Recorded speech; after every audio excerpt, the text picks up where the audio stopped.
Assalamualaikum warahmatullahi wabarakatuh. Jumpa lagi di Jagat Lelembut. Tentunya masih bersama saya Bobby yang akan menceritakan sebuah kisah horor dan kisah mistis. Apa kabar teman-teman semua? Semoga kalian sehat selalu, panjang umur, bahagia selalu, dan sukses selalu. Pada kesempatan kali ini saya akan menceritakan sebuah kisah horor dan kisah mistis dengan judul Dia Yang Selalu Kunanti. Buat teman-teman yang baru bergabung di channel ini, silahkan klik tombol subscribe dan tombol loncengnya agar kalian tidak ketinggalan cerita terbaru dari kami. Oke, kita langsung saja menuju ke ceritanya.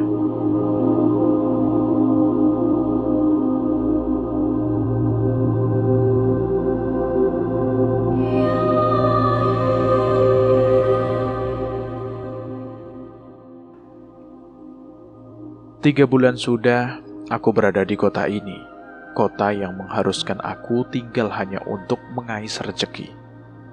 Setamat sekolah, aku dengan cepat mencari-cari loker, meng-scroll halaman-halaman iklan yang menawarkan berbagai instansi. Namun ijazahku hanya berlaku untuk lowongan kerja di pabrik-pabrik saja. Sudah berkali-kali aku mendapat panggilan untuk interview, namun setelah itu tidak ada kabar beritanya lagi. Semua mungkin hanya sekedar formalitas perusahaan untuk merekrut karyawan baru. Namun menurut teman-temanku yang lain yang juga sudah diinterview, tidak ada kelanjutannya. Dan ini adalah harapan terakhir dari sekian banyak surat lamaran yang aku sebarkan, yakni sebuah pabrik garmen di daerah Ranca Akek, Bandung.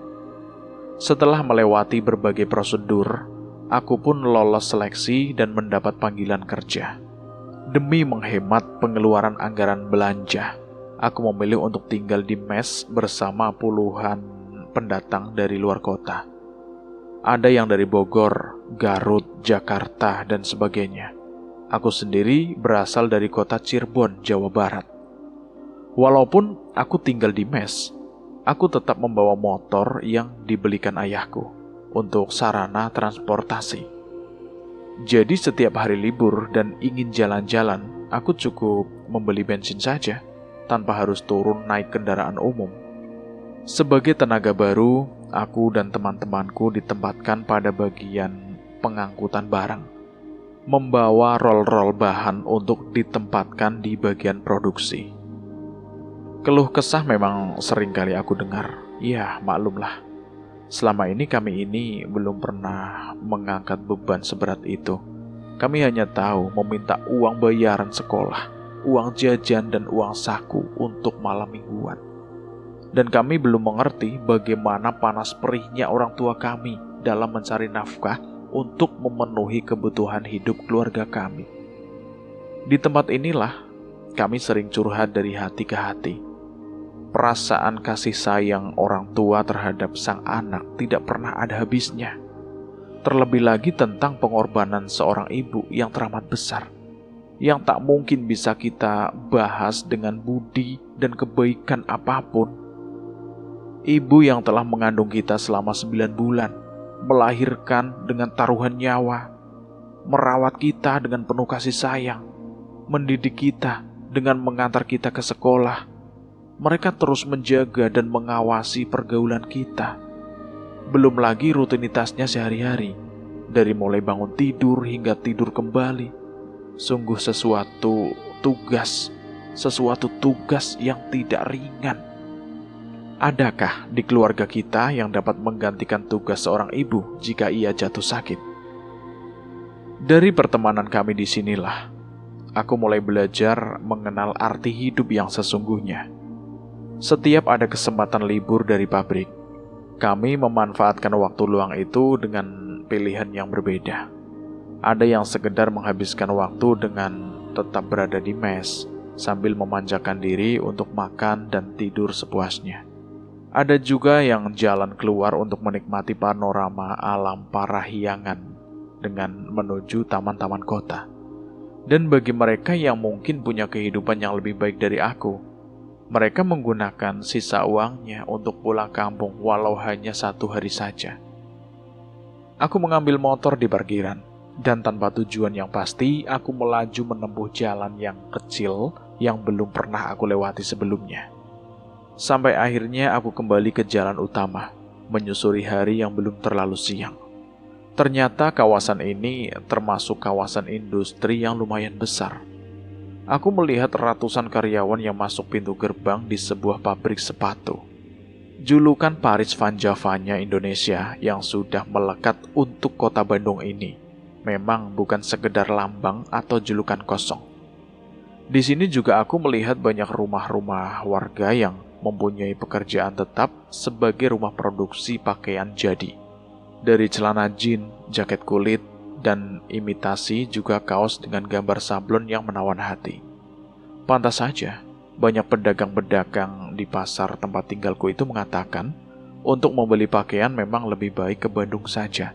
Selain model desainnya yang up to date, juga harganya yang murah.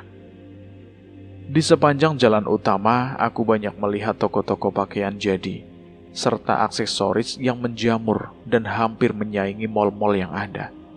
Dan akhirnya, aku memasuki tempat yang banyak dikunjungi kaum muda. Taman Bunga Matahari. Memang tidak seramai hari Minggu dan hari libur. Namun aku melihat cukup banyak pengunjung, terutama dari kelompok ibu-ibu yang membawa anak-anak mereka untuk menikmati bunga matahari yang begitu indah dengan warna kuning keemasan. Selepas maghrib, aku kembali pulang ke mes tempat tinggalku, dan aku kembali menyusuri jalan yang tadi aku lewati. Namun ketika aku melewati sebuah pabrik, aku melihat seorang gadis berbaju oranye dan memakai celana pendek. Rambut gadis itu seperti dicat berwarna kemerahan, bak rambut orang bule. Sekilas, aku sepertinya pernah melihatnya, tapi entah kapan dan di mana. Gadis itu sepertinya tahu kalau aku memperhatikannya. Dia berhenti sejenak dan menatapku. Hanya sekilas saja, kemudian dia berjalan sambil menundukkan wajahnya. Sampai jauh malam, aku masih kepikiran dengan gadis yang aku lihat sore tadi. Rasanya aku pernah melihatnya, meskipun tidak mengenalnya. Aku pernah kenal, tapi lupa namanya. Lalu apakah dia bekerja di pabrik sepatu itu? Dia keluar pada saat maghrib, berarti dia masuk siang. Wajahnya serta gayanya yang sok cuek memang sepintas nampak seperti jutek. Tapi rambutnya itu loh, yang mungkin membuat aku agak pangling. Eyalah, kenapa mau-maunya sih aku memikirkan cewek itu? Belum tentu dia memikirkan aku. Aku paksakan mataku untuk terpejam, namun ternyata memang susah juga. Sebab teman tidur di sebelahku ini suka mendengur alias tukang ngorok. Dan tentu saja sangat mengganggulah. Orang mendengur biasanya saat dia terlentang. Maka aku pura-pura tidur dan menggusurnya agar dia itu membalikkan badan. Nah, kan sekarang aman. Dia tidur tertelungkup tanpa suara dengguran. Aku pun kembali untuk tidur hingga benar-benar terlelap. Singkat cerita, di sela-sela jam istirahat, Fikri mendekati aku yang tengah menikmati makan siangku. Sebetulnya aku itu bosan tinggal di mes seperti sekarang ini. Tidur berdesak-desakan dan kayaknya badan juga nggak keurus amat. Mau mandi harus antri. Tapi mau gimana lagi ya? Aku pengen punya motor. Biar second juga nggak apa-apa lah. Makanya aku harus betah-betahin aja di mes sambil ngumpulin duit lah. Fikri tiba-tiba curhat di sampingku. Ya itu bagus lah, Fik. Kamu punya niatan bagus, sehingga bisa memacu semangat kerja. Motor second itu 6-7 jutaan itu sudah bagus. Berarti kamu harus bisa nyisihkan gaji kamu sekitar 1,5 juta per bulan. Dan 5 bulan bisa tuh kamu beli. Kalau kamu ada rencana pulang kampung kapan? Aku sih gak punya target. Bisa kapan aja yang aku mau. Orang tuaku gak mengharuskan aku pulang dalam sekian bulan. Malahan mereka bilang, cobalah untuk bertahan selama mungkin. Menempa kedewasaan diri untuk tidak lagi bersikap manja. Yang dikit-dikit kangen lah apalah. Sebab dulu bapak itu kalau merantau itu kuat sampai 1 tahun gak balik. Pas balik paling cuma 1 minggu. Udah berangkat lagi. Sampai ibu bilang, rumah ini buat bapak kamu itu ibaratnya hanya sebuah terminal. Gitu kata ibu. Emang bapak kamu kerjanya apa? Bapak kerja di perkebunan kelapa sawit di Sumatera. Dengan sistem kontrak 1 tahun, 1 kali boleh pulang dan ongkosnya gratis. Setahun baru pulang? Pasti bawa uang banyak dong. Ya kalau soal itu mah, aku kurang tahu juga, Fik. Tapi kelihatannya ibu aku seneng kalau bapak pulang. Dan setelah bapak berangkat untuk yang terakhir kalinya, ia pulang kemudian membelikan aku motor. Katanya sudah waktunya dia beristirahat kalaupun harus kerja. Mungkin dengan menciptakan lapangan kerja sendiri. Dan bapak memilih untuk membuka usaha bengkel di kampung. Nah sekarang aku merasa dituntut untuk menggantikan posisi bapak mencari uang. Ya walaupun gak mungkin seperti bapak lah, memberikan seluruh gajinya kepada ibu. Karena mereka juga tidak berharap aku seperti itulah. Mereka tahu aku punya masa depan dan jalan hidupku sendiri. Bapak kamu perhatian banget ya sama kamu. Sampai membelikan motor segala. Setiap orang tua, aku yakin kok pengen membahagiakan anaknya. Begitu juga dengan bapak kamu, Fik. Hanya saja kamu harus mengerti tentang keadaan ekonomi keluarga kamu, yang bukan hanya kamu saja anaknya. Kamu masih punya 2 orang adik yang masih menjadi tanggung jawab mereka. Iya, aku juga mengerti tentang itu. Makanya, aku harus mencoba untuk belajar mandiri. Obrolan siang itu pun harus kami sudahi, karena waktu istirahat sudah habis dan kami harus kembali bekerja. Seperti biasanya, sehabis mandi dan sholat isya, aku menuju warung Teh Ela. Warung nasi langganan dan paling laris di antara ketiga warung yang ada di depan pabrik.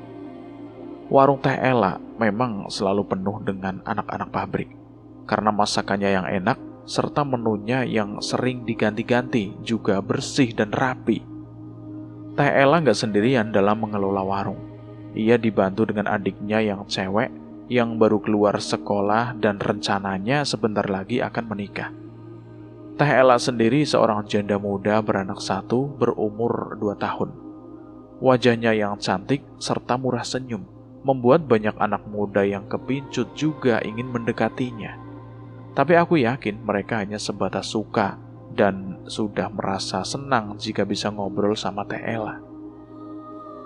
Kalau buat nikah sama dia sih, aku sih mikir-mikir dulu deh. Masa iya, bujangan kawin sama janda yang udah punya anak 1? Kata Wawan, yang memang seneng banget godain Teh Ela. Lagian juga belum tentu dianya mau sama kamu, Wan. Hahaha, iya juga sih. Rasanya untuk menunggu giliranku pasti masih lama, sebab masih banyak anak-anak di dalam warung sana. Aku memilih untuk menunggu hingga warung agak sepi. Aku hanya meminta segelas teh hangat saja untuk menemaniku sambil merokok di bangku panjang di depan warung. Kebetulan di sana sudah duduk Didi yang dari Jakarta. Dia bilang asli Betawi. Dia tinggal di daerah Kemayoran. Lo udah makan belum, Bas? Belum lah, Dik. Masih ngantri. Jawabku meniru logat Betawinya. Kami menikmati asap rokok sambil memandang lalu lintas yang masih macet. Padahal sudah jam 8 lebih. Bandung sama aja kayak Jakarta. Sampai hari ini, gini aja masih macet. Iya, Dik. Kota kelahiran gue juga udah mulai macet. Tapi paling sampai maghrib doang. Aku menghisap rokokku dalam-dalam dan menghembuskan asapnya yang putih kehitaman. Tanpa aku tahu datang dari arah mana, tiba-tiba sebuah motor berhenti di depanku. Aku memerhatikan pengendaranya yang ternyata dia cewek berbaju oranye, bercelana pendek, dan rambut merah yang pernah aku lihat beberapa hari yang lalu. Hai. Aku menyapanya sambil melambaikan tangan. Cewek itu hanya menengok dan tersenyum. Setelah itu, menggeber motornya meninggalkan tempat itu. Aneh, pikirku. Kenapa dia hanya berhenti sebentar, tepat di depanku, tanpa melakukan apa-apa? Hei Bas, lu nyapa siapa sih? Pakai lambe tangan segale. Emang lu gak lihat cewek yang barusan? Cewek? Cewek apaan? Dari tadi gue gak lihat cewek. Yang ada angkot nurunin penumpang nenek-nenek. Wah, mata lu udah rabun, Bas. Mata lu kali yang picak. Barusan ada cewek naik motor pakai jaket oranye. Dia berhenti di depan gue. Bodoh ah. Gue gak lihat cewek, titik. Wah, ini pasti ada yang gak beres. Kalau bukan mataku ya mungkin mata si Didi. Atau cewek itu yang aneh. Yuk masuklah Bas, udah sepi tuh. Ajak Didi untuk masuk dan memesan makanan. Pakai apa, Mas? Tanya Teh Ella. Kalau saya pakai baju Teh. Kalau Bastian pakai kaos. Teteh bisa lihat sendiri kan? Didi memang sengaja untuk mencari perhatian. Maksud saya, lauknya apa? Telur sama orek tempe aja Teh. Aku yang menjawab lebih dulu daripada nanti si Didi nambah ngaco. Singkat cerita, ini adalah slip gajiku yang keempat. Lumayan besar juga, soalnya bulan ini banyak lemburnya. Dan setelah aku hitung-hitung, uang yang menurutku banyak ini untuk apa? Beneran kok, aku itu orangnya gak ribet, gak punya keinginan yang muluk-muluk atau di luar jangkauan. Kumpulin saja uang gajimu, Bas. Gak usah mikirin mau ngasih ibu segala. Ibu sudah merasa cukup menerima uang belanja dari ayah kamu. Begitulah pesan ibu ketika aku akan mulai berangkat kerja ke Bandung ini. Tapi aku juga ingin melihat ibu tersenyum mendapat perhatian dariku. Dan entah kenapa tiba-tiba hatiku merasa kangen kepada kedua orang tuaku. Aku minta izin untuk cuti 2 hari. Aku ingin pulang kampung. Tapi sebelum pulang, tentu saja aku mau mampir dulu ke toko oleh-oleh khas Bandung. Peyem Bandung sudah jelas paling terkenal. Selain itu juga keripik tempe kering dan berbagai jenis kue, aku membelinya. Yang langsung aku minta dikemas dalam satu wadah. Alhasil sebuah kardus besar sudah terikat kuat di jok belakang motorku. Aku melarikan motorku tidak terlalu kencang, sebab terlalu bahaya, apalagi nanti memasuki daerah Cadas Pangeran yang jalannya berbelok-belok patah-patah. Aku membelah malam dengan harapan melepas rindu pada ayah dan ibuku. Melihat mereka tersenyum adalah kebanggaan dengan gigihnya aku yang bisa bertahan selama 4 bulan tidak pulang. Kamu ini kok repot-repot beli makanan segini banyaknya. Komentar ibu setelah membuka isi kardus itu. Iya Bu, kita ini kan punya tetangga kiri kanan. Boleh dong aku berbagi sedikit oleh-oleh lah. Lagian juga aku punya keponakan meskipun rumahnya agak jauh. Biar nanti aku ke sana Bu, sekalian kasih jajan. Ya baguslah. Berarti kamu itu punya perhatian sama tetangga. Terlebih sama keponakan sendiri. Cuma aku bingung mau beli apa untuk ayah dan ibu. Mau aku beliin baju, takut ukurannya gak ngepas. Mau beli kaos buat ayah yang banyak gambarnya, nanti ayah menolak. Bastian. Masa iya ayah kamu suruh pakai kaos gambarnya tengkorak? Sudah, kamu gak perlu mikirin beli ini itu untuk orang tua. Kami ini sudah merasa senang melihat kamu pulang dalam keadaan sehat dan segar bugar. Memangnya kamu libur berapa hari? Iya bukan libur sih Bu, tapi aku cuti 2 hari. Habis, aku kangen sama ayah dan ibu. Alah, masa kangen sama ibu? Apa bukan karena Intan? Ibu menggoda dengan menyebut nama Intan. Intan, cewek teman satu kelas sejak kami masih SMP sampai SMK. Dia masuk sekolah kejuruan mesin. Dia memang suka mengotak-atik mesin di rumahnya. Dari mesin motor bokapnya yang memang sudah tua dan sering mogok, sampai mesin pompa air dia bisa. Ya, nanti kalau udah lulus, aku juga mau kursus nyetir mobil. Dan kalau punya modal, aku mau buka usaha bengkel sendiri, biar kecil-kecilan dulu lah. Kalau kamu punya rencana apa, Bas? Tanya Intan pada saat dia main ke rumahku. Rumah Intan bisa dibilang dekat juga sih. Hanya beda satu kampung dari kampung tempat tinggalku. Ingat Intan, aku jadi kepingin ketemu dia dan ngasih sedikit oleh-oleh. Kebetulan Intan ada di rumah. Seperti biasanya, ia memang tidak pernah mau diam. Kali ini, ia tengah membongkar sebuah mesin pompa air. Melihat kedatanganku, dia langsung nyengir dan bergegas meninggalkan jet pump yang kelihatan berantakan. Ia mengambil lap untuk membersihkan wajah serta tangan yang agak kotor dan basah. Bentar ya, Bas.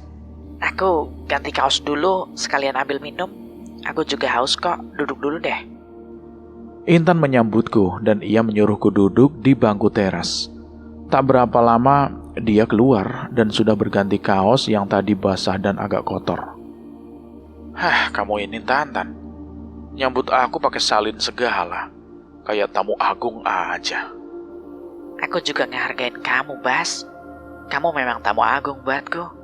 Datang jauh-jauh dari Bandung buat nemuin aku kan? Balas Intan sembari meletakkan segelas kopi untukku dan sebotol air putih dingin yang langsung ia tenggak. Musim apa di Bandung, Bas? Musim peyem. Apa itu peyem? Peyempuan kali. Iya juga ya. Cewek di sana cantik-cantik ya, Bas. Makanya sampai dijuluki kota kembang. Terus, kamu udah dapat belum? Dapat apa? Ya, peyempuan lah. Gak laku aku ini. Lagian aku tuh niat kerja bukan cari jodoh.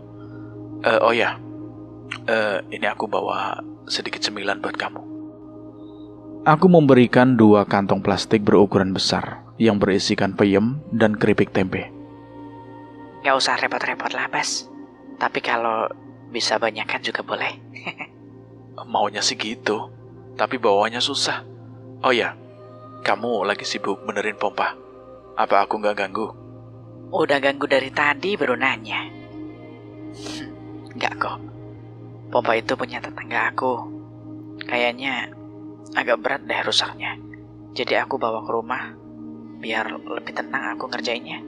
Wah, ternyata kamu sudah mulai menerima orderan. Hebat.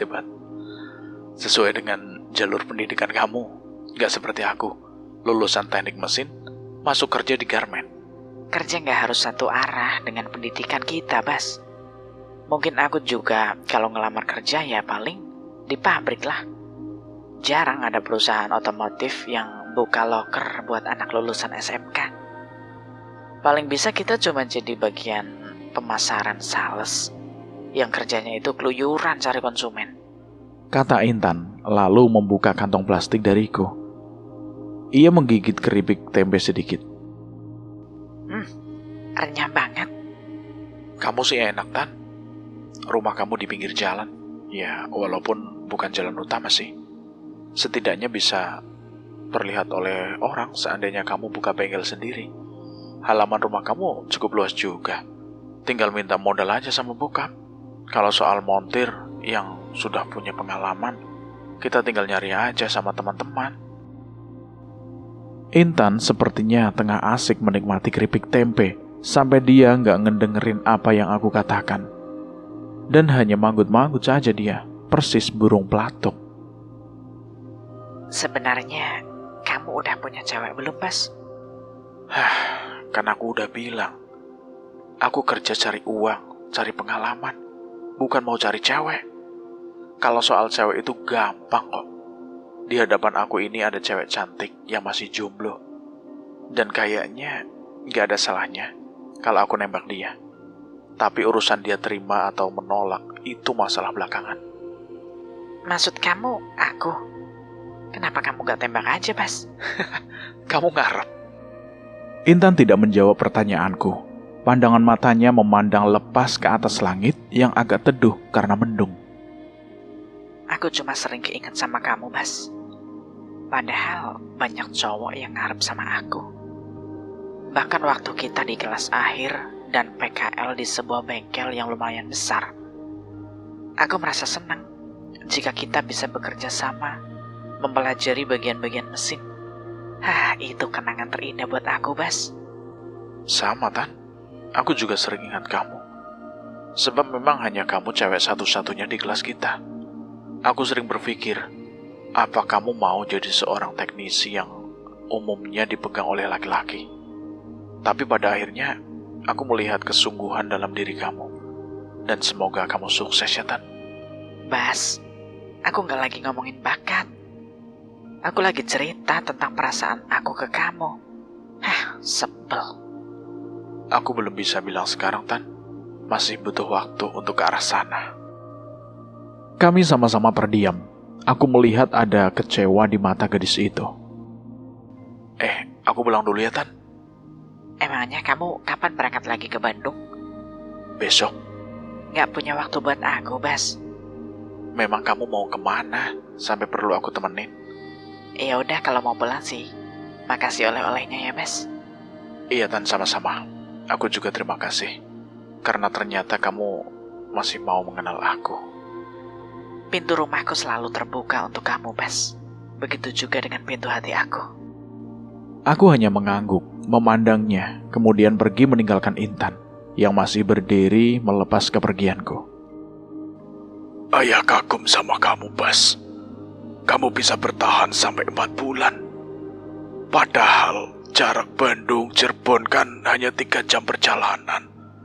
Ayah semakin yakin, seumpama kamu bekerja seperti ayah di luar Jawa, kamu juga bisa bertahan sampai 1 tahun. Kata ayahku saat kami bercengkrama di teras setelah sholat maghrib. Ayahku memang seorang pria yang gigih dalam berjuang demi keluarga. Di sisa usianya yang memang sudah tidak lagi muda, ayah masih tetap disiplin dalam bekerja.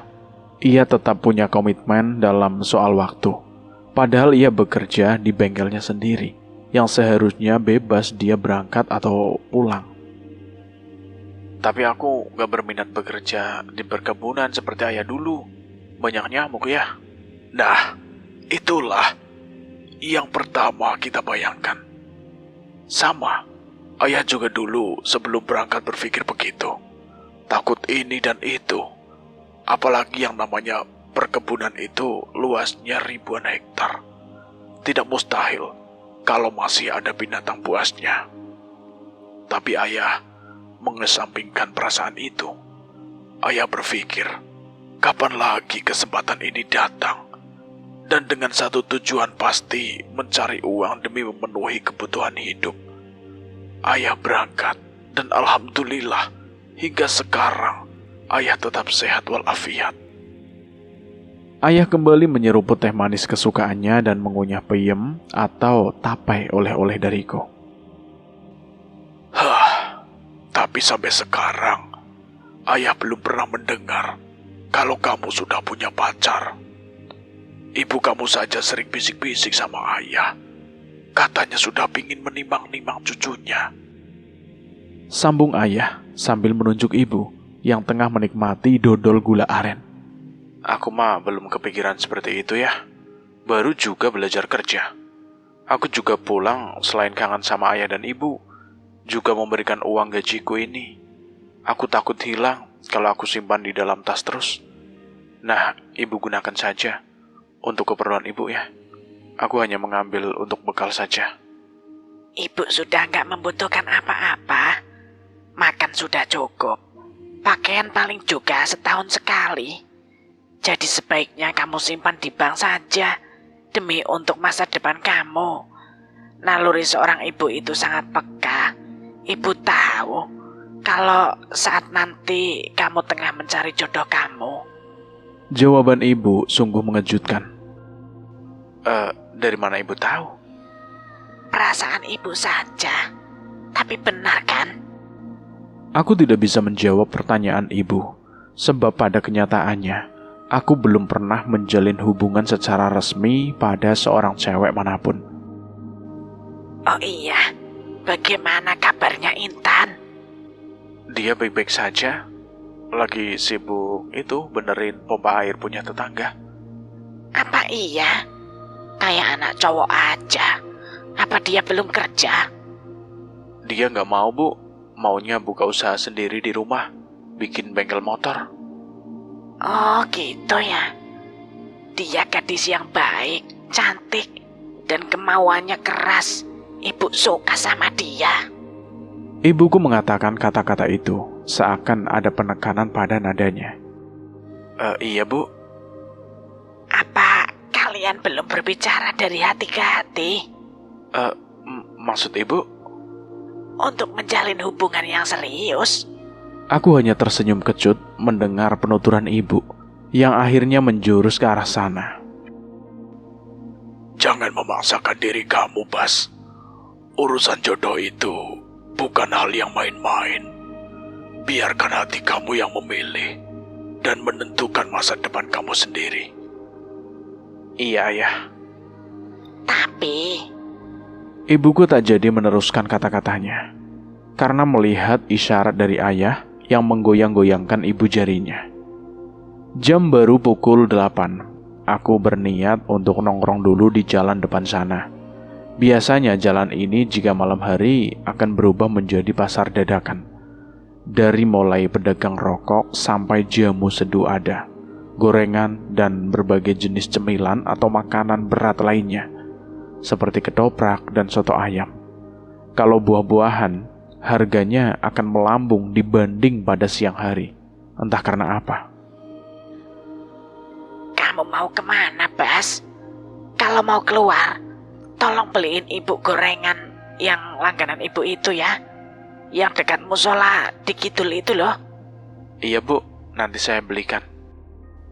Lalu aku naik motor dan menjalankannya dengan pelan saja, karena jaraknya paling juga 200 meteran. Sampai di depan musola, aku tidak melihat gerobak gorengan langganan ibu. Seorang pria yang kebetulan lewat, aku tanya. Dan dia bilang mungkin masih di Masjid Hijau. Untuk sampai ke sana, berarti aku harus melewati jalan di depan kuburan umum. Aku memberanikan diri untuk tetap ke sana. Namun belum juga aku menghidupkan mesin motor. Aku dengan jelas melihat cewek itu lagi. Cewek yang sudah 2 kali aku melihat sebelumnya di Bandung. Aku yakin banget kalau itu memang dia. Rambut merahnya dan tubuhnya yang mungil membuat aku merasa pasti, walaupun dia tidak memakai jaket warna oranye. Dia mengenakan kaos pendek tanpa lengan. Lama aku melihat dan memandangnya dengan penuh tanda tanya. Dan dia juga tahu kalau aku memperhatikannya. Hai. Aku menyapa, kemudian turun dari motor. Hai. Balasnya sambil melangkah meninggalkan pintu rumahnya yang terbuka.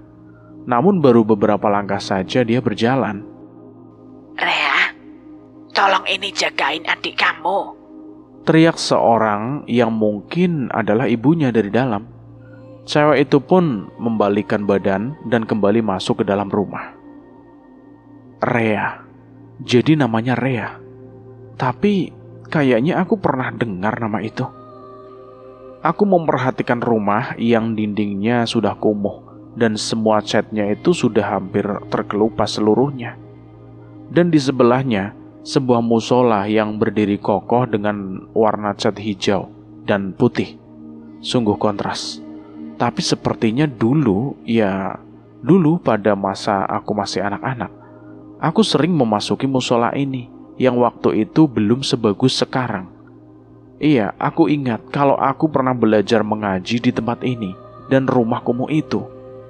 Aku ingat dengan seorang anak perempuan kecil dengan rambutnya yang selalu dikucir. Rea. Apa mungkin dia temanku saat kecil, saat sama-sama belajar ngaji? Agak lama aku termangu, berharap cewek itu keluar lagi. Namun keadaan tetap sunyi, seperti tidak ada kehidupan di rumah itu. Lagi ngapain? Tegur seseorang yang melihatku hanya berdiri mematung. Itu rumah kosong, Mas. Lanjut orang itu, tapi entah mengapa aku seakan mengabaikan kata-kata orang itu. Barulah ketika orang tadi pergi, aku baru tersadar kalau aku menunggu sesuatu yang tidak pasti. Kelanjutan niatku untuk membeli gorengan pesanan ibu, walaupun aku tahu kalau aku harus melewati tempat pemakaman umum. Memang aku agak merinding juga ketika sorot lampu motorku itu sempat menerangi sebagian pemakaman itu. Suasana yang begitu sunyi, pohon-pohon bunga Kamboja yang berdiri berjauhan dengan ranting-ranting yang melebar, laksana tangan-tangan hantu yang memiliki cakar-cakar tajam. Alhamdulillah aku dapat melewati jalan itu tanpa ada gangguan apapun, hingga aku sampai ke tempat penjual gorengan, dan aku memilih jalur lain untuk pulang, meskipun agak jauh sedikit. Aku benar-benar penasaran dengan cewek yang namanya Rea itu. Iya, aku lihat dia di Bandung, di depan pabrik dan lewat di depan warung. Lalu sekarang aku melihat dia ada di sini, di kampungku sendiri.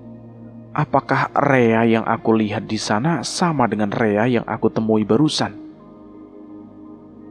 Hari ini aku masuk sore dan keluar jam 12-an. Setelah membersihkan badan, aku langsung menuju warung Teh Ella. Tapi nampaknya warung itu sudah tutup. Mungkin sudah habis atau memang Teh Ella sengaja menutupnya lebih awal. Maka aku harus ke warung satunya lagi. Namun warung itu juga sudah ditutup. Aneh juga pikirku. Kok kedua warung itu bisa kompakan untuk tutup pada jam makan malam? Padahal biasanya sampai jam 1 atau setengah 2. Terpaksa aku menyusuri pinggiran jalan, mencari yang masih jualan nasi goreng atau ketoprak atau apa sajalah untuk mengisi perut yang sudah lapar. Setelah berjalan beberapa menit, aku melihat sebuah warung tenda pecel lele. Aku memang gak suka sama ikan lele, tapi bisa memesan ayam goreng, tempe dan tahu ditambah lalap plus sambel.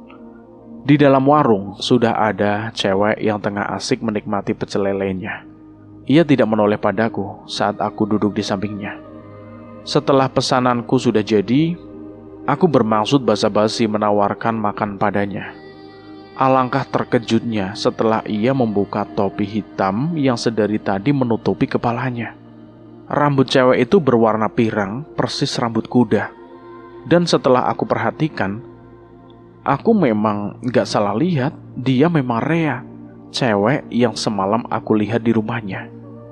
Aneh juga, semalam dia ada di kampung dan sekarang sudah ada di sini. Benar-benar misterius. Aku harus mencari tahu tentang dirinya. Maaf, kamu Rea kan? Tanyaku membuka percakapan. Dia tidak peduli dengan pertanyaanku, masih asik menikmati kepala ikan lelenya. Tapi aku melihat dia mengangguk. Semalam aku lihat kamu masih di rumah. Sekarang ada di sini. Kamu kerja di mana? Aku kerja di pabrik sepatu. Kamu di mana? Di garmen. Ini aku baru keluar. Lapar terus cari makan. Emangnya kamu tinggal di mana? Kalau boleh, aku main nanti ya. Sesama tetangga kampung kita merasa senasib kan? Aku seperti lupa-lupa ingat sama kamu. Musola dekat rumah kamu itu kan dulu tempat aku belajar ngaji. Dan waktu itu aku merasa punya teman gadis kecil yang namanya Rea. Makanya aku nungguin kamu semalam, tapi kamu gak keluar lagi. Rea hanya tersenyum, kemudian membayar makanannya. Aku duluan ya. Oh iya, nama kamu siapa? Bastian. Nama yang bagus. Kemudian dia keluar meninggalkan warung pecel lele itu. Setelah cewek itu pergi, aku mulai serius membelah bagian dada mentok ayam goreng. Maaf mas, barusan mas ngomong sama siapa? Kayaknya serius banget. Oh itu, dia teman satu kampungku mas. Dan dia kerja di pabrik sepatu sana. Oh, bukan itu maksud saya. Sedari tadi, saya tidak melihat siapa-siapa. Wah, mas ini bagaimana sih? Tuh masih ada piring dan bekas makan dia tadi. Malahan aku lihat dia membayar dan mas menerima uangnya. Oh, mas ini bercanda. Gak ada piring bekas orang makan. Nah, mana?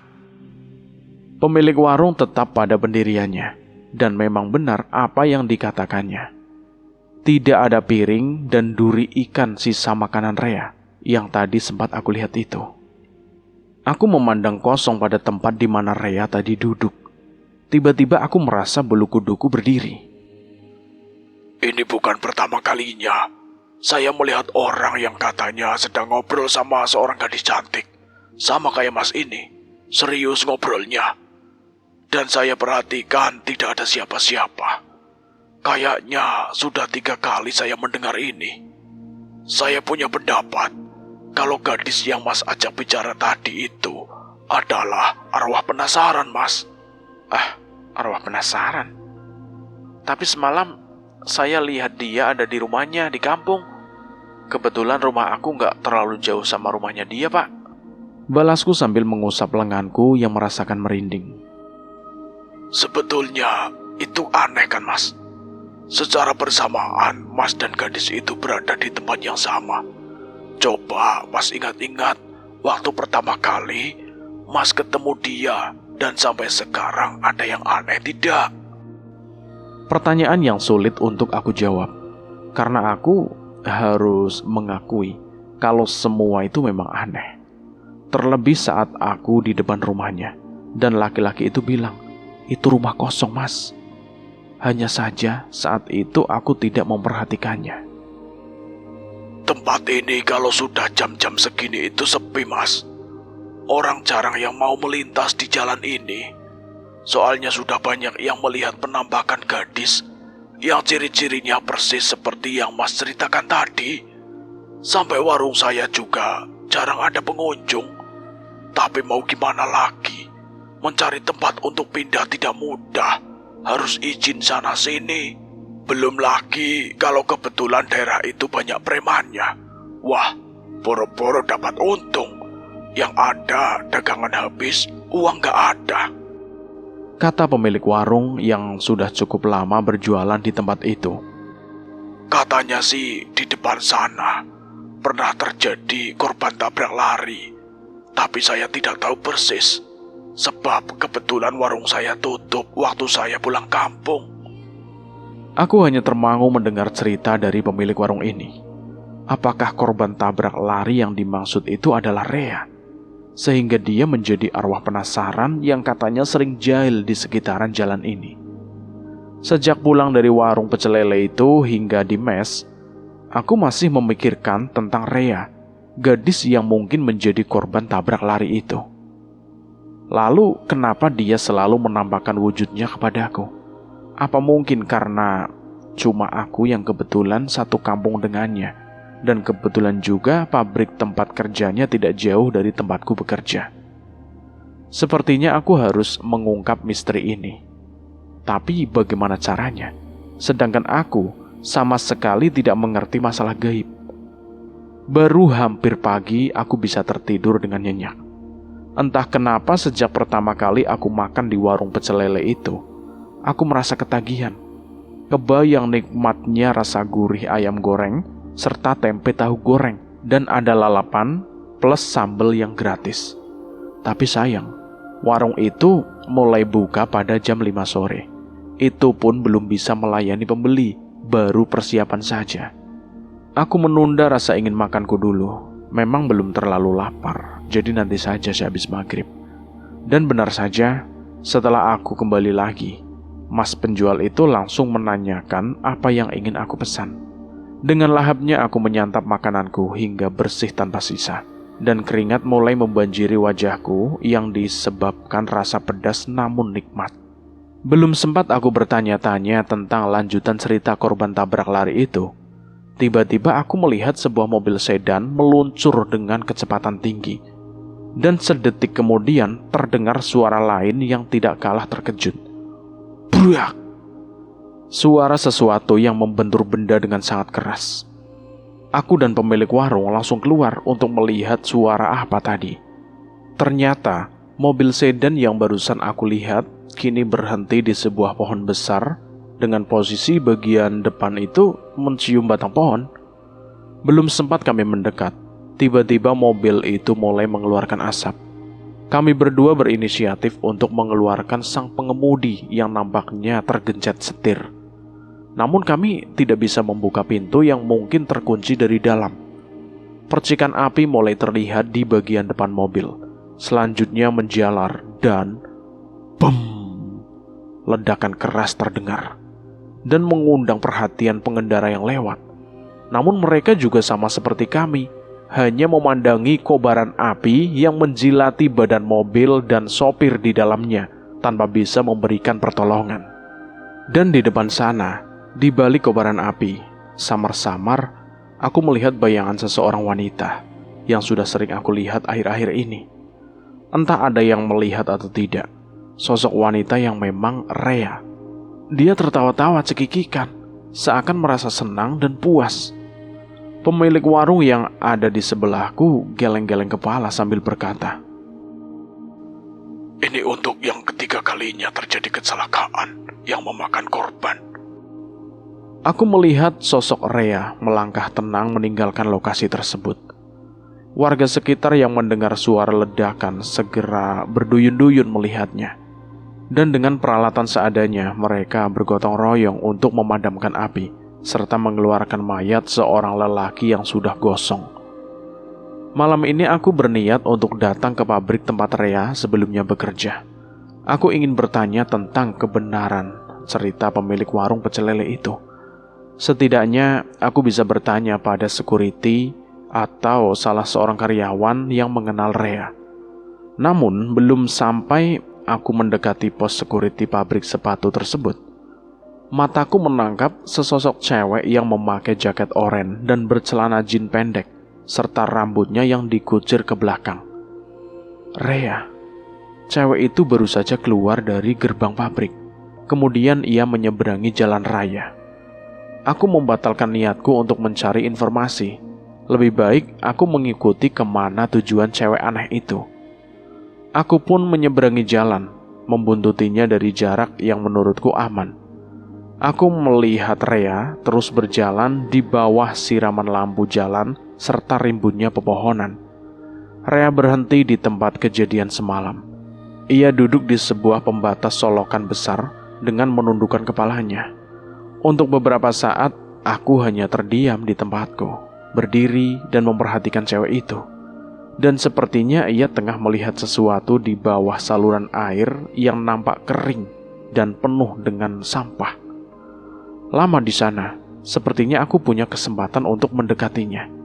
Meskipun dengan perasaan yang agak takut. Ya, takut tentu sajalah. Karena yang aku lihat di hadapanku kali ini bukan manusia, melainkan sesosok arwah yang penasaran. Rea? Sapaku gemetar. Cewek itu menengadahkan wajah menatapku sekilas. Kenapa kamu duduk di sini? Apa yang kamu cari? Dan semalam aku melihat kamu saat terjadi kecelakaan di sini. Aku bertanya pada Rea dengan suara bergetar. Mungkin itu yang terakhir, Balas Rea tanpa memandangku. Matanya seakan tengah memperhatikan sesuatu di bawah sana. Yang terakhir? Maksud kamu? Iya, aku merasa puas. Sebab semalam itu adalah mobil dan pengemudi yang telah membuat aku kehilangan nyawa. Dan Rea menggantung kata-katanya. Dia mengangkat sebelah tangan yang kiri. Hah? Tangan cewek itu hanya sebatas pergelangan saja, tanpa telapaknya. Jadi? aku puas karena telah membalas perbuatan orang itu. Tapi aku belum bisa tenang dan selalu mengumbar amarah bila aku ingat telapak tanganku yang hilang ini. Aku belum bisa tenang sebelum menemukan dan menyatukan bagian tubuhku yang hilang. Rea menceritakan kenapa dia harus membuat momok dengan mencelakai pengendara yang lewat di tempat ia mengalami kecelakaan dulu. Berarti telapak tangan kamu ada di sekitar tempat ini. Bagaimana aku bisa membantu kamu? Dan jika aku dapat menemukannya, apa yang harus aku lakukan? Rea menatapku sepertinya dia berharap sesuatu. Dan cerita ini bersambung sampai di sini dulu. Saya akan melanjutkan ceritanya lagi di part berikutnya. Bagaimana menurut teman-teman tentang cerita ini? Silahkan tulis di kolom komentar. Dan terima kasih buat teman-teman yang sudah mendengarkan cerita ini sampai habis. Semoga kalian sehat selalu, panjang umur, bahagia selalu, dan sukses selalu. Dan saya mohon maaf jika ada kesalahan kata. Saya pamit undur diri. Wassalamualaikum warahmatullahi wabarakatuh. Jagat lelembut.